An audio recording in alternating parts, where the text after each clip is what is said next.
Sun Risers Hyderabad అద్దరగొట్టింది. స్ఫూర్తిదాయక ప్రదర్శనని కొనసాగించిన ఆ జట్టు 8వ విజయంతో ఐపీఎల్ 19 ప్లే ఆఫ్స్ కి దూసుకువెళ్లింది.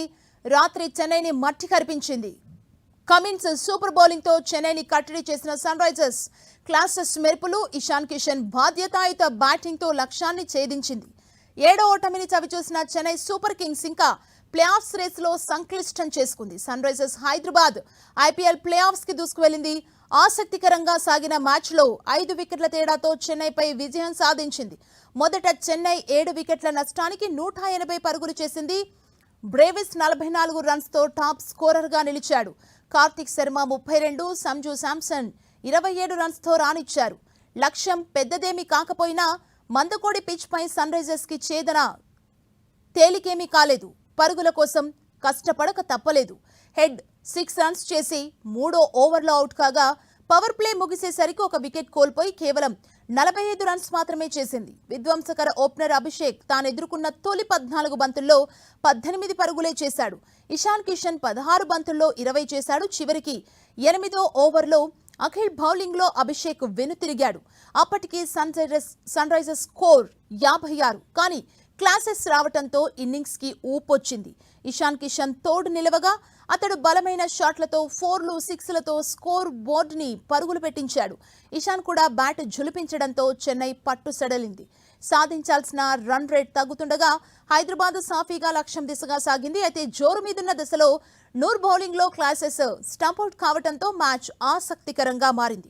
ఆఖరి 4 ఓవర్లలో సన్ రైజర్స్ కి 38 పరుగులు అవసరం కాగా 17వ ఓవర్లో కాంబోస్ 10 పరుగులిచ్చాడు. అయితే ఇషాన్ కిషన్ బాధ్యతాయుత బ్యాటింగ్ ని కొనసాగించాడు. నితేష్ రెడ్డి అవుట్ అయిన 18వ ఓవర్లో ఇషాన్ 4, 6 బాదటంతో 5 పరుగులొచ్చాయి.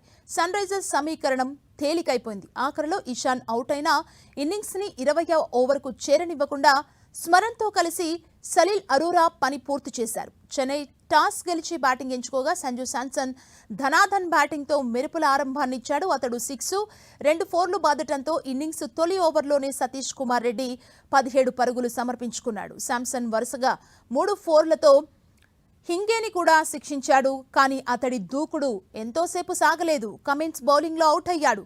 2 6లు బాది ఉర్విల్ పటేల్ కూడా వెంటనే వెనుతిరగడంతో చెన్నై 5 ఓవర్లలో 2 వికెట్లు కోల్పోయి 48 రన్స్ చేసింది. ఈ దశలో రుతురాజ్ తో కలిసి కార్తిక్ శర్మ ఇన్నింగ్స్ ని నడిపించాడు. కార్తిక్ నిలదొక్కుకోవడానికి కాస్త సమయం తీసుకున్నా ఈ క్రమంగా బ్యాట్ జులిపించాడు. కళ్ళు చెదిరే షాట్లతో అలరించాడు. రుతురాజు మాత్రం షాట్లు కొట్టలేకపోయాడు. పరుగుల కోసం చెమటోడ్చాడు. 21 బంతులాడిన అతడు 1 బౌండరీ కూడా సాధించలేదు. అయినా కార్తిక్ దూకుడుతో 10 ఓవర్లలో 90 రన్స్ తో మెరుగ్గానే కనిపించింది సిఎస్కే.